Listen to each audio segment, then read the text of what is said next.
di ayat 29. Dengan membaca Al-Quran, dengan mentadabburinya kita menambah pengetahuan kita tentang istilah-istilah terma-terma yang selama ini kita sudah dapat di tengah-tengah masyarakat kita. Pada pertemuan yang lalu kita menambahkan pengertian baru tentang apa yang disebut dengan ummi di dalam ayat sebelumnya, yaitu di dalam ayat 78. Ummi di ayat 78 disebut dengan istilah la ya'lamuna kitab, tidak punya pengetahuan tentang kitab suci. Kemudian ayat 79 terakhir kita bahas adalah rusaknya agama-agama sebelum Islam, agama Samawi, adalah karena mereka telah mengubah kitab suci mereka. Mengubah dalam pengertian bukan hanya maknanya yang ditahrif, tetapi juga lafaznya, tulisannya. Maka di ayat 79 terakhir kita membaca ayat A'udzubillahi minasyaitonirrajim, Bismillahirrahmanirrahim. Fawailul lil ladzina yaktubuna al-kitaba. Maka celakalah orang-orang yang menulis kitab suci. Jadi artinya ada kitab suci tapi ditulis. Kata ditulis di sini artinya dikarang. Kalau dalam pengertian ditulis ya semua kitab suci yang ada sekarang ditulis, dicetak maksudnya. Tetapi yang dimaksud ditulis di sini adalah dikarang, ditambahi daripada sebelumnya. Jadi menggunakan kata kawail, secara kawail, dan ini muncul 3 kali di dalam ayat ini. Pertama adalah fawailul lil ladzina yaktubuna al-kitaba bi aydihim tsumma yaquluna hadza min indillah liyastaru bi tsamanan qalila. Kemudian yang kedua, fawailul lahum mimma katabat aydihim. Kemudian yang ketiga, fawailul lahum mimma yaksibun. Jadi menggunakan kata-kata menulis, juga menggunakan kata-kata yaksibun, apa yang mereka perbuat. Jadi dalam satu ayat muncul 3 kata wail, dan ini berkenaan dengan kitab suci.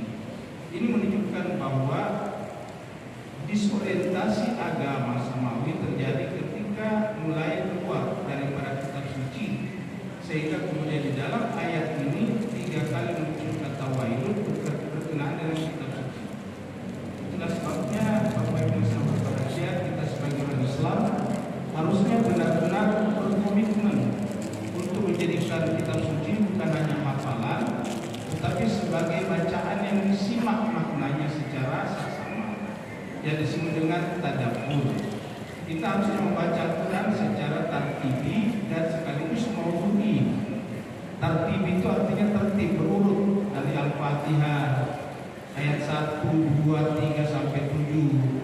Terus pindah kepada Al-Baqarah 1, 2, 3 sampai 286. Masuk lagi kepada Al-Imran. Tapi setiap berjumpa dengan ayat-ayat tertentu, istilah-istilah tertentu, kita kawinkan, kita kombinasikan dengan ayat-ayat yang lain, sehingga terjadilah komunikasi antar ayat, antar surat yang disebut dengan maudhu'i, yaitu tematis. Jadi kita membaca secara utuh, karena dengan utuh ini kita bisa membaca totalitas pikiran Al-Quran. Dan membaca totalitas pikiran Al-Quran adalah membaca totalitas pikiran Allah Subhanahu wa Ta'ala. Begitu juga supaya kita bisa memaknai secara sempurna makna-makna dari setiap kata, maka setiap kita bertemu dengan satu kata tertentu, kita harus kombinasikan, kita kawinkan dengan kata yang sama di ayat-ayat lain, sehingga kemudian terkumpullah kata-kata yang sama di ayat yang berbeda-beda, lalu kemudian kita mengumpulkan makna-maknanya untuk melahirkan satu kesimpulan tentang makna daripada kata atau terma tersebut. Inilah yang disebut dengan Al-Quran, ayat-ayat Al-Quran saling menjelaskan. Dan dalam surat Al-Baqarah dikatakan Al-Quran itu adalah hudal linnasi, tapi sekaligus wa bayyinatin minal huda. Jadi Al-Quran itu adalah hudal linnasi, petunjuk yang cocok untuk seluruh umat manusia dimanapun mereka berada, karena isinya bersifat universal. Kalau isinya bersifat partikular, hanya cocok dengan suku tertentu, bahasa tertentu, tentu tidak untuk seluruh manusia. Penggunaan kata hudal linnas menunjukkan bahwa isi Al-Quran itu adalah bersifat universal. Yang kedua, wabayyinatin minal huda, sekaligus penjelasan terhadap petunjuk tersebut. Jadi artinya apa? Saling menjelaskan satu sama lain. Di dalam saling menjelaskan satu ayat dengan ayat lain, satu terma dengan terma lain, satu istilah dengan istilah lain, tidak boleh terjadi namanya kontradiksi. Karena Al-Quran mengatakan, afala yatadabbaruna al-Quran walau kana min 'indi ghairillah lawajadu fihi ikhtilafan katsira. Seandainya Al-Quran ini bukan dari sisi Allah, pasti terjadi kontradiksi di dalamnya. Tetapi karena Al-Quran ini datang dari Allah, tidak mungkin terjadi kontradiksi. Maka Allah mengatakan, afala yatadabbaruna al-Quran, kenapa manusia tidak mentadabburi Al-Quran? Jadi itu yang kita baca ayat 9. Sekarang kita masuk pada ayat baru. Ayat baru ini atau ayat 80 ini juga memberikan pengayaan baru bagi kita, memberikan pengertian baru pada kita. Apa pengertian baru itu? Coba bapak-bapak, ibu-ibu, terutama ibu-ibu yang pegang Al-Quran, perhatikan. Di masyarakat kita, di masyarakat Islam, umat Islam, itu ada pendapat bahwa nanti kita umat Islam, nanti semuanya pasti masuk surga. Kita hanya dimasukkan ke neraka untuk dicuci-cuci saja. Setelah selesai dicuci, dibakar dosanya, lalu kemudian masuk surga semuanya. Ini bukan hanya pendapat kita umat Islam saja, tapi pendapat agama-agama samawi sebelumnya, terutama agama Yahudi, Bani Israel. Tapi ternyata pendapat seperti ini justru dibantah oleh Al-Quran sendiri. Jadi menunjukkan bahwa pendapat ini adalah pendapat yang tumbuh di tengah-tengah masyarakat, yang tidak berdasarkan kitab suci Al-Quran. Mari kita baca ayat 80. Di situ Allah berfirman, wa qalu, dan mereka berkata. Kalau mereka berkata artinya apa? Penganut agama samawi. Ya, penganut agama samawi sebelum Islam. Terutama konteks pembahasan kita adalah Bani Israel. Wa qalu, dan mereka berkata, lan tamassanan nar illa ayyaman ma'dudah. Mereka berkata bahwa kami sekali-sekali tidak akan masuk ke dalam neraka atau tidak akan tersentuh oleh azab api neraka illa kecuali ayyaman ma'dudah, kecuali hanya beberapa hari saja. Setelah itu kemudian masuk ke surga lagi.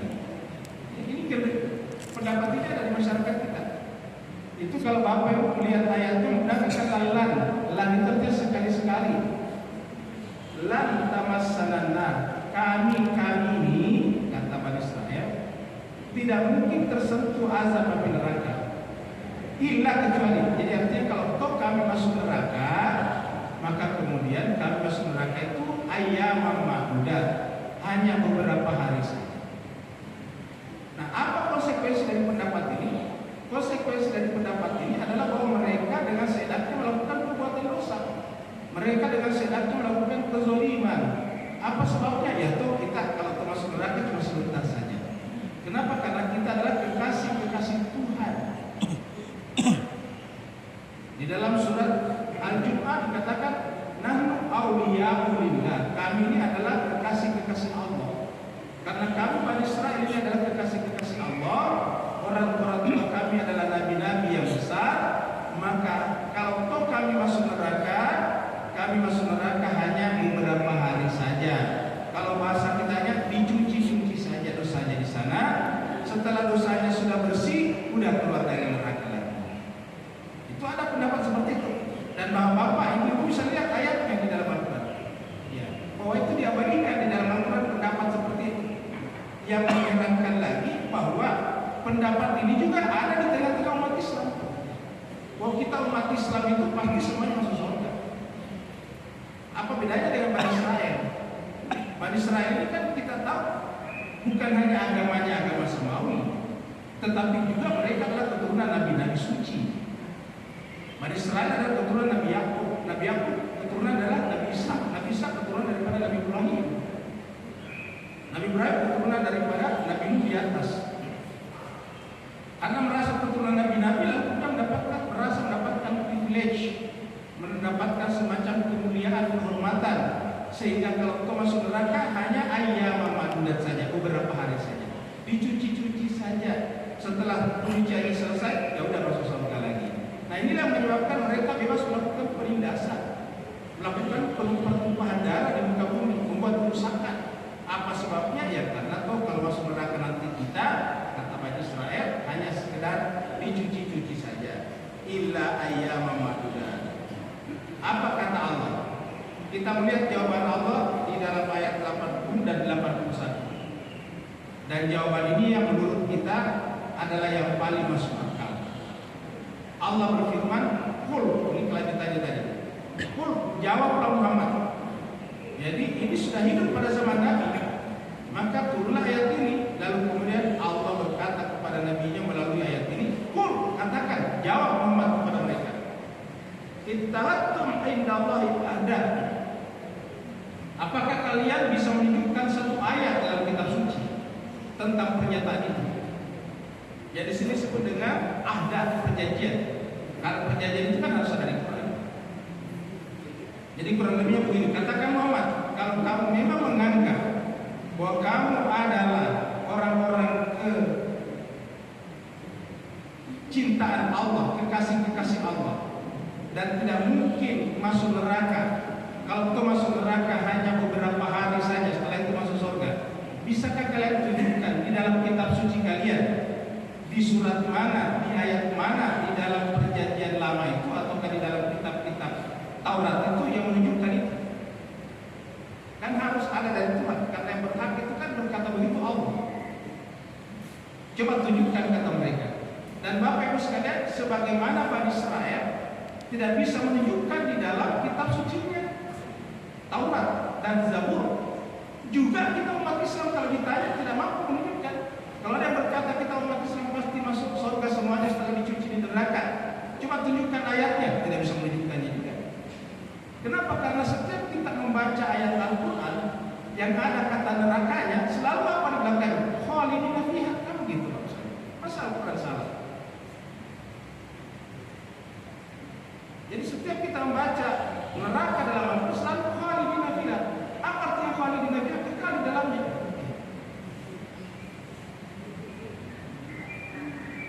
Di mana-mana kita menemukan ayat berkenaan dengan neraka pasti ada kata-kata khalidina fiha.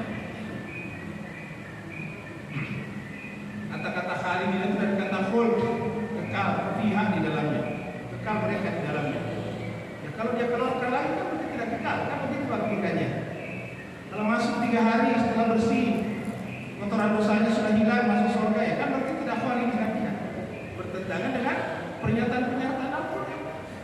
Setiap kita bicara neraka dalam Al-Quran pasti ada kata-kata khalidina fiha. Bapak yang bisa baca dari awal sampai akhir. Berkali-kali kita menemukan kata-kata khalidina fiha. Ini terjadi pada neraka, juga terjadi pada surga. Jadi ayat ini mengatakan, "Qul," bilang Muhammad, jawab Muhammad kepada mereka.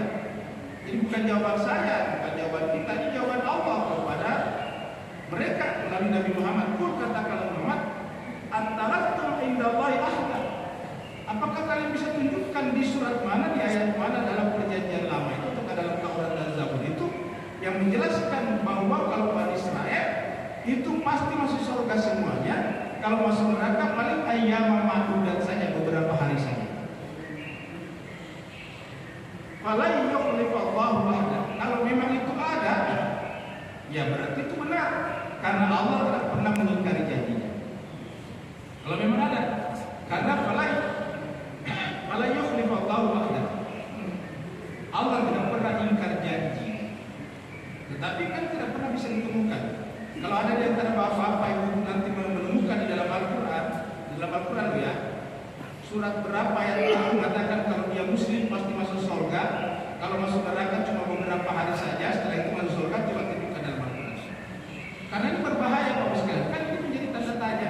Kok kenapa banyak orang Islam sudah berhaji, tetapi setelah jadi pejabat tetap korupsi juga? Coba Bapak sekalian bayangkan. Apa kira-kira di kepala kita umat Islam setelah berhaji, setelah rajin ke masjid, tetapi melakukan kejahatan juga? Bisa ditelusuri kok, ada sebetulnya bisikan halus dalam diri kita. Ya tidak apa-apa juga, nanti kan yang di akhirat masuk nerakanya cuma beberapa hari saja. Gak apa-apa lah kita korup beberapa puluh miliar. Atau nanti di akhirat masuk nerakanya cuma sebentar. 3 hari beberapa hari ayam mandat, setelah itu dicuci-cuci masuk surga lagi. Kan kita orang Islam. Ini berbahaya Bapak sekalian.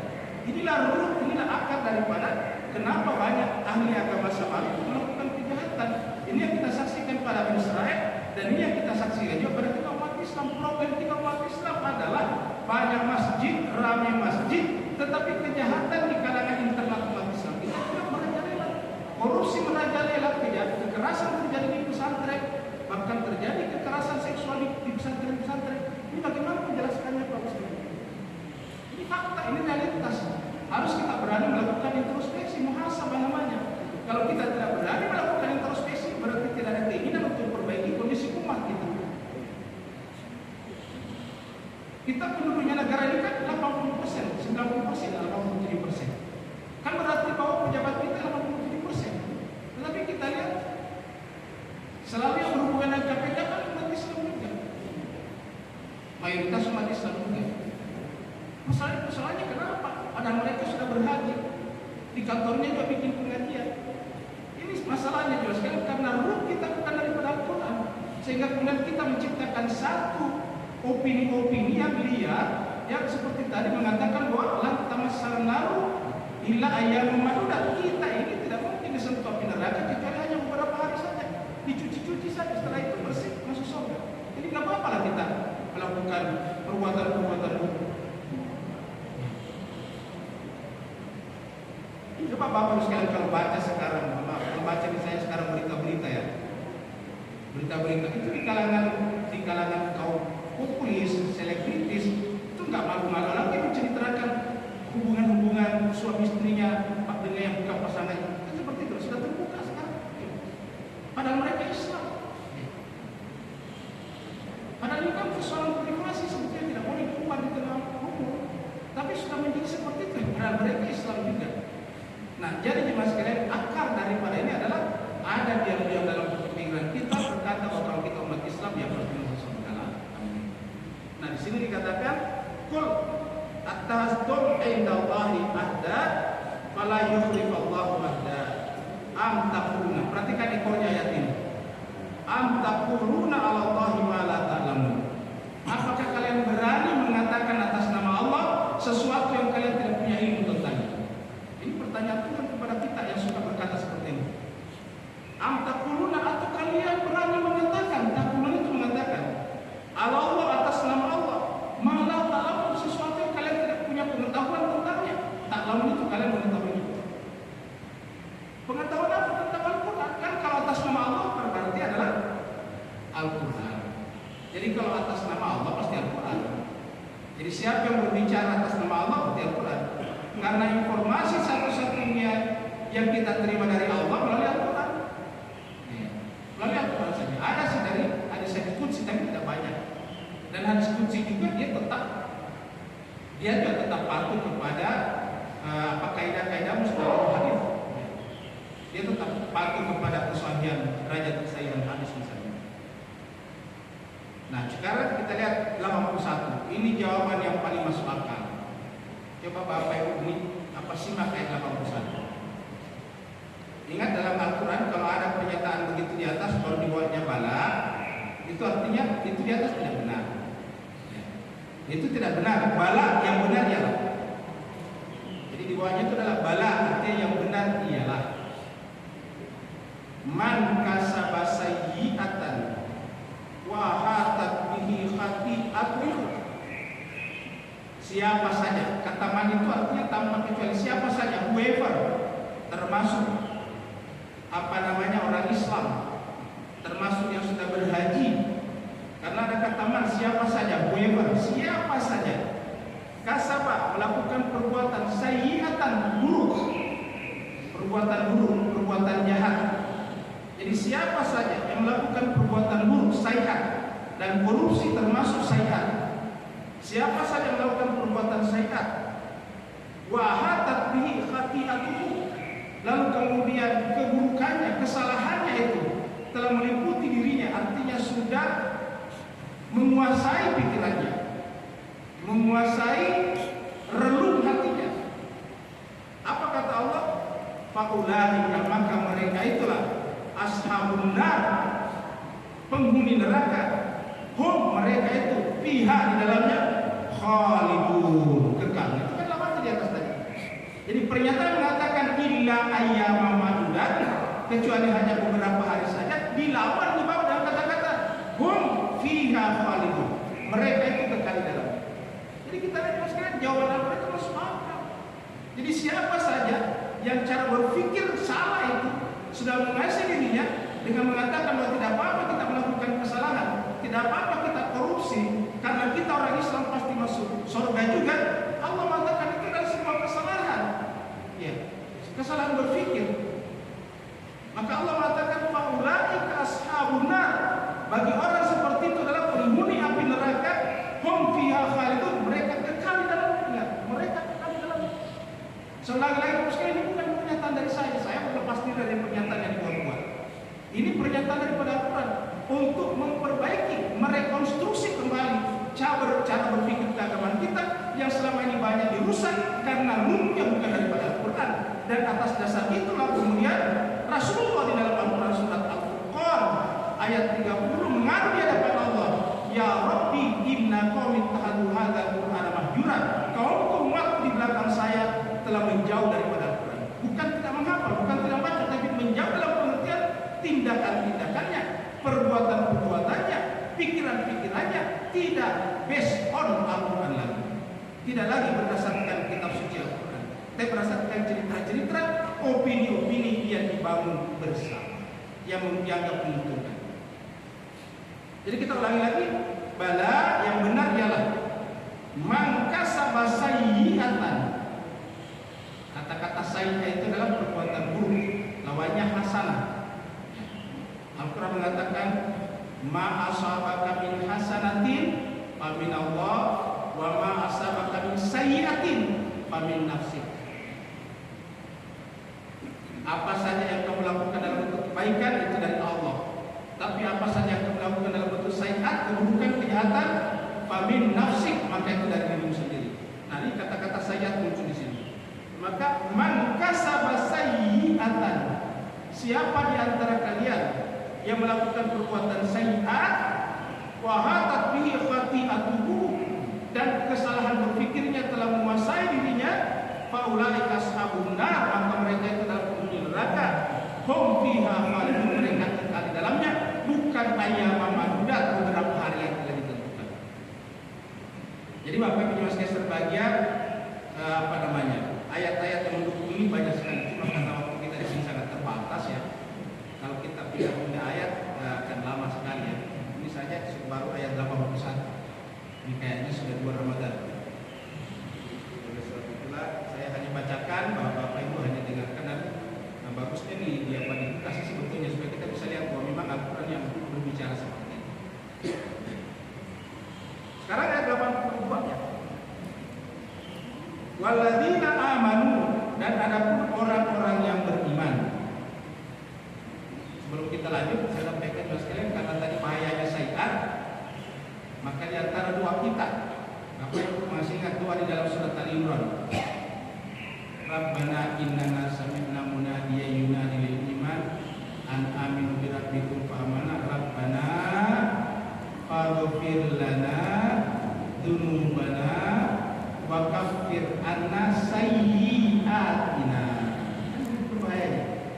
Rabbana wa kaffir anna, wahai kami, tutupilah dari kami, hapuskanlah dari kami jejak-jejak perbuatan buruk kami. Itu bahayanya. Wa kaffir anna sayyi'atina wa tawaffana ma'al abrar, agar kami bisa mati bersama dengan kaum al-abrar, orang-orang saleh. Jadi kita minta wa kaffir anna sayyi'atina, karena sayyi'at ini adalah kejahatan, keburukan yang tidak mungkin mengantarkan orang yang masuk ke dalam surga. Jadi sekarang kita masuk, itu tadi surat Al-Imran ya. Doanya panjang, mulai daripada inna fi khalqis samawati wal ardi wa ikhtilafil laili, dari ayat 190 Al-Imran, 190, 192, 193 tadi itu, 94, mulai daripada inna fi khalqis samawati wal ardi wa ikhtilafil laili wan nahari ayatin lil albab alladzina yadhkuruna Allaha qiyaman wa qu'udan, masuk Rabbana innana amanna faghfir lana dzunubana wa kaffir anna sayyi'atina. Walladzina amanu, dan orang-orang yang beriman, wa amilus sholihati dan beramal saleh. Jadi orang-orang yang beriman dan beramal saleh. Ulaika ashabul jannah, mereka itulah ashabul jannah. Jadi orang beriman baru apa? Amilus sholihat. Amilus sholihat lawan daripada amilus sayyiat tadi. Jadi siapa melakukan perbuatan sayyiat wa hatat bihi khati'atuhu, kalau di atas tadi, faulaika ashabun nar hum fiha khalidun. Sebaliknya, walladzina amanu, adapun orang-orang yang beriman. Beriman itu artinya apa? Pengetahuannya tersambung dengan Yang Maha Tunggal. Itu namanya beriman. Mulai daripada berilmu, mengenal Allah, makrifat kepada Allah. Setelah makrifat kepada Allah, dia mengimaninya, menyembahnya, mendekatinya, takwa. Setelah itu kemudian beramal atas dasar syariat yang datang dari Allah Subhanahu wa taala, maka amalan-amalannya itu mengantarkannya menjadi ashabul jannah. Jadi walladzina amanu wa amilus sholihati. Dan ini berkali-kali disebutkan dalam Al-Qur'an. Seperti contohnya wal 'ashr innal insana lafi khusr illa alladzina amanu wa amilus sholihat. Itu ada di dalam Al-Qur'an. Tsumma radadnahu asfala safilin illa alladzina amanu wa amilus sholihati falahum ajrun ghairu mamnun. Itu banyak dalam Al-Qur'an. Jadi beriman dan beramal saleh. Apa itu amal saleh?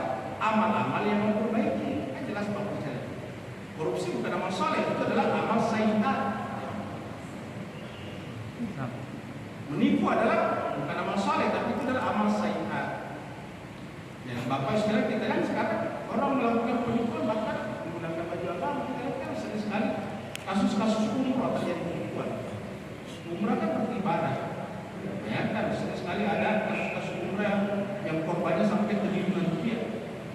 Banyak. Jadi artinya apa yang masih serbagnya ada problem di dalam internal umat Islam kita. Jadi walladzina amanu wa amilus sholihati ulaika ashabul jannah. Apa kata Allah? Hum fiha khalidun. Coba lihat di atas, sama kan akhirnya Pak sekalian. Di atas tadi neraka kan sama, tidak ada bedanya. Lihat tadi ayat 81. Artinya supaya kita tahu ini Allah yang bilang, bukan saya. Karena nanti dia mengatakan itu Muslim Malik yang bilang, bukan saya bilang, Pak, saya hanya bacakan ini. Di ayat 81 apa kata Allah? Faulaika ashabun nar hum fiha khalidun. Itu neraka. Neraka apa bentuknya? Hum fiha khalidun. Yang di bawah ulaika ashabul jannah. Apa bentuknya? Hum fiha khalidun. Kan sama. Ekornya sama, yang berbeda adalah satu ulaika ashabun nar, yang di bawah ulaika ashabul jannah. Bedanya anak yang di bawah jannah. Bentuknya sama. Hum fiha khalidun. Terus bagaimana kita berpendapat bahwa masuk neraka nanti cuma beberapa hari setelah dicuci-cuci? Kayak neraka ini kayak mesin cuci aja kamu gitu.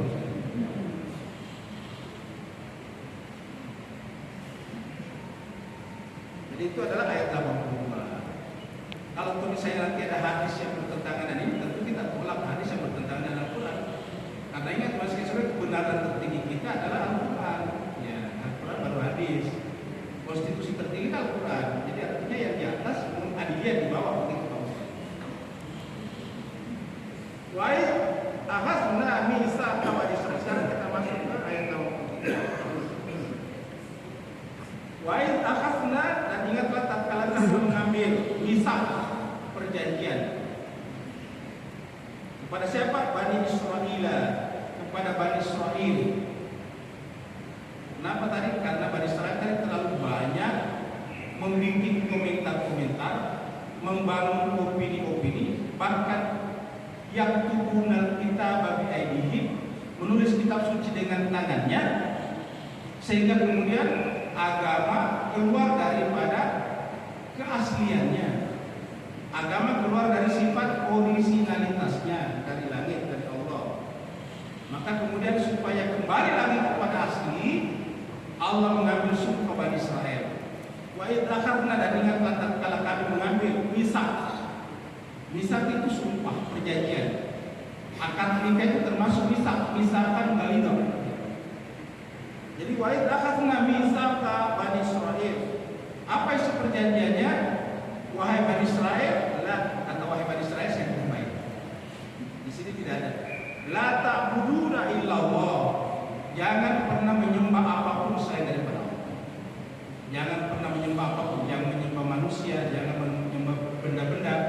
jangan menyembah langit, jangan menyembah malaikat, apalagi menyembah setan. Jangan menyembah apapun illallah selain daripada Allah. Satu. Yang kedua, wabil walidaini ihsana. Ini kan sama, agama samawi sama semuanya. Yang pertama tauhid, yang kedua adalah berbakti kepada orang tua. Yang kedua, wabil walidaini ihsana, dan kemudian berbuat baiklah kepada orang tua, ayah bundanya.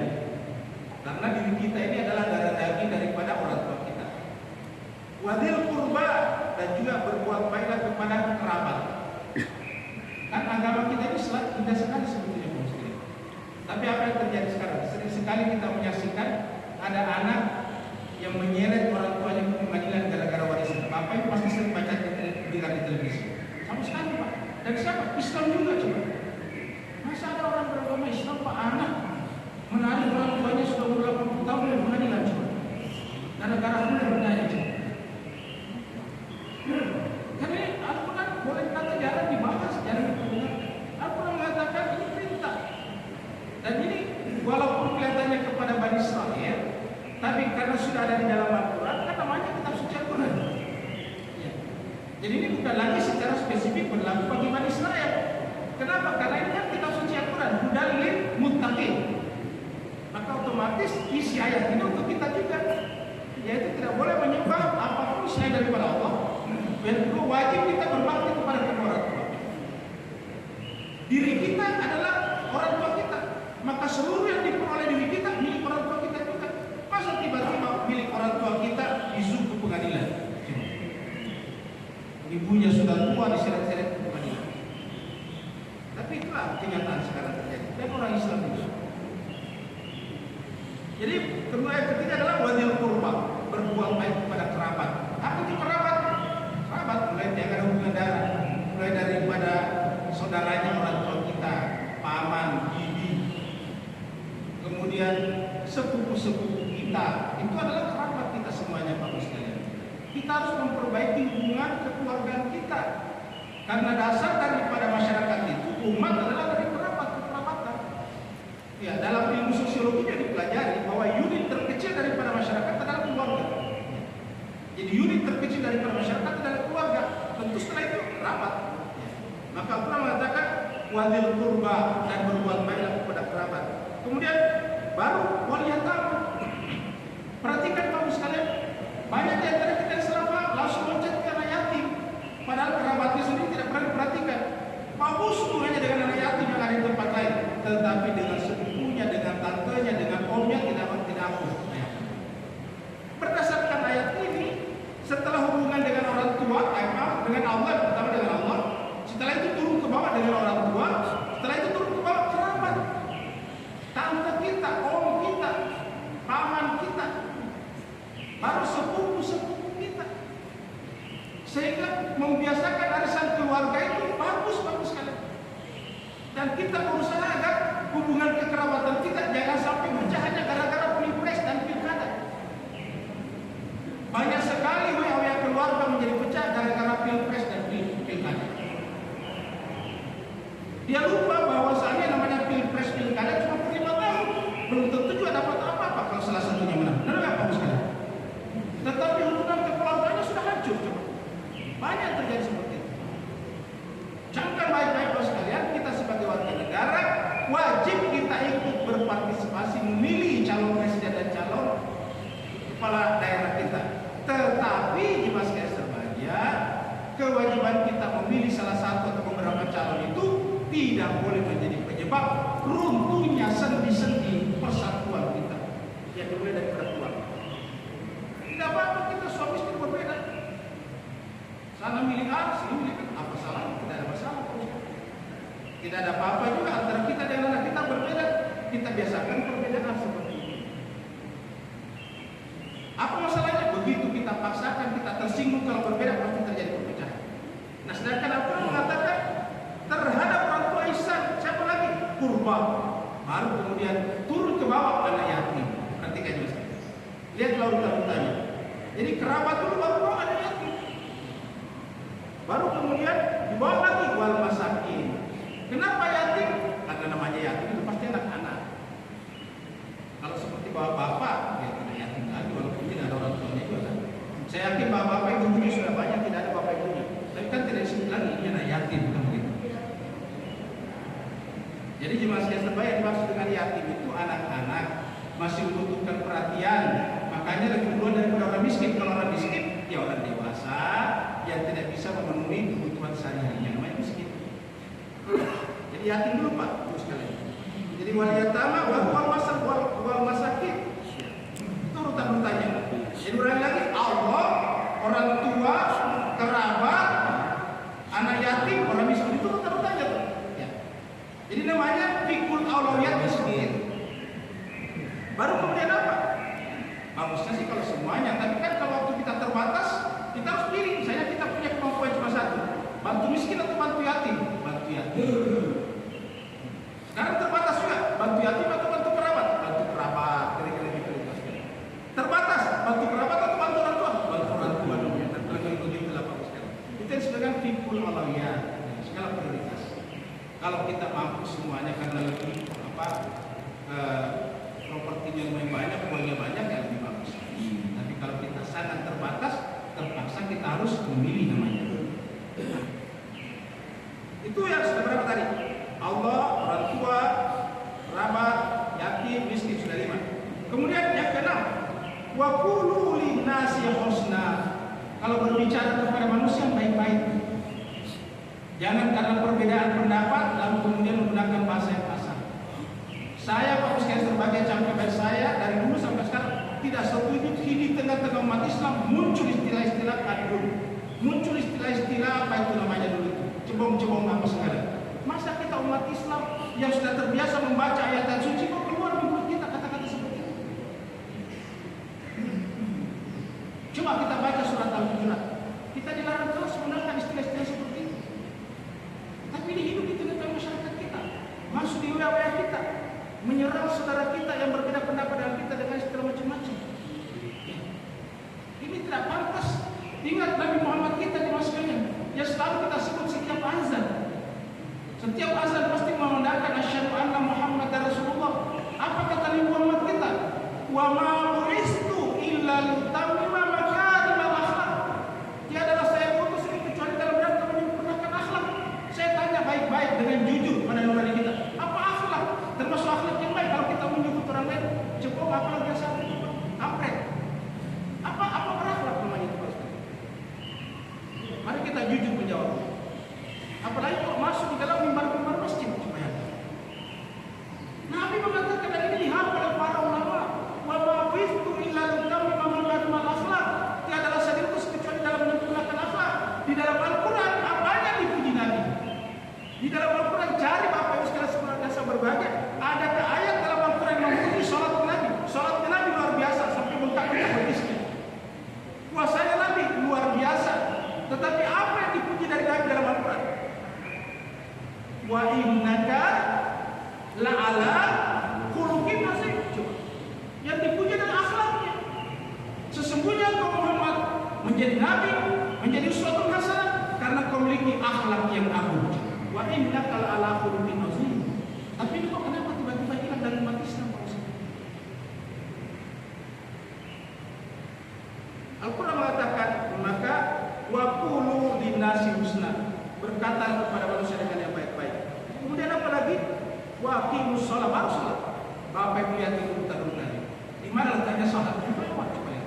Bukan saya bikin loh Pak Ibu ya. Kalau Bapak menuduh saya salah, jangan pernah salah ya. Wa aqimus shalah baru wa atuz zakat. Baru kemudian apa lagi? Jadi artinya apa? Percumalah orang salat kalau tidak bagus semuanya dengan orang tuanya, tidak bagus bukannya dengan anak yatim dan orang miskin. Dan ini dia berikan dalam surat Al-Maun.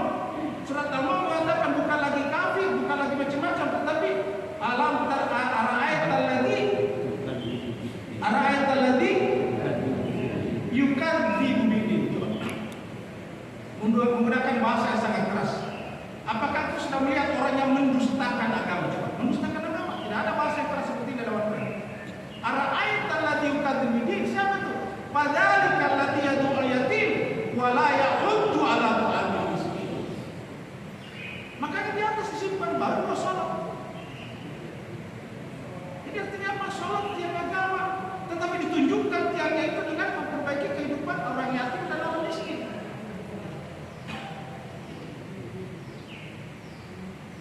Sholat yang benar adalah sholat yang mencegah dari perbuatan keji dan munkar. Inna sholata tanha anil fahsya'i wal munkar. Jadi wa aqimus sholata wa atuz zakat, dan mengeluarkan zakat. Tsumma tawallaitum illa qalil. Tapi apa yang terjadi kata ayat ini? Jangan sampai kita seperti ini, kan Bani Israil tadinya. Tetapi lihat Bani Israil, setelah diambil sumpahnya untuk melakukan tadi semua ini, satu menyembah Allah, berbakti kepada orang tua, berbuat baik kepada kerabat, baru kemudian anak yatim, baru kemudian orang miskin, baru kemudian berkata yang baik kepada manusia, baru dibawanya sholat, baru zakat. Coba. Tapi apa yang terjadi bagi Bani Israil?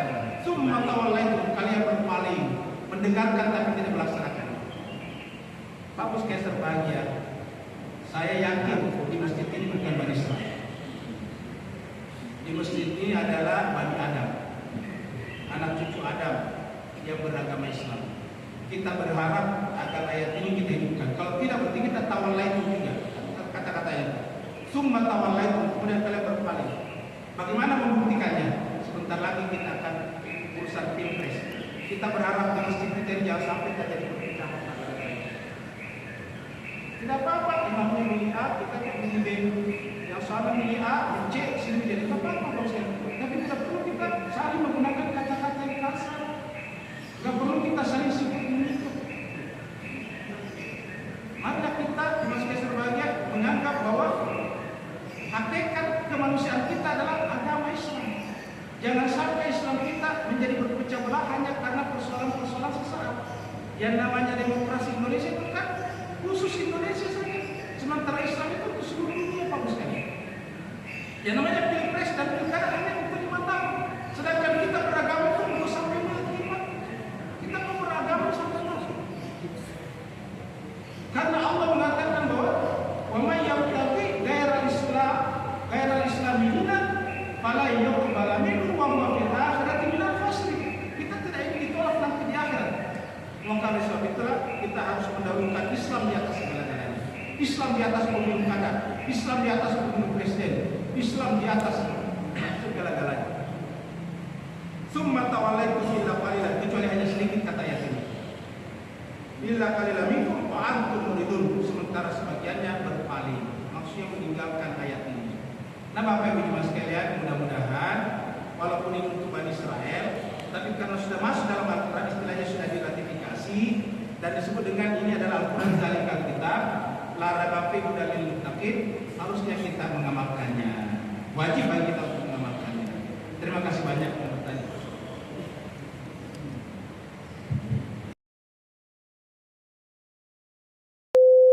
Hadirin hadana amin wa mazidah. Ya Rabbana lakal hamdu kama yanbaghi li jalali syukur karim azim sultanik. Allahumma salli ala Muhammadin wa ala ali sayyidina Muhammad. Allahumma rabbana afriq alaina sabra wa thabbit aqdamana wa ansurna ala qawmil kafirin.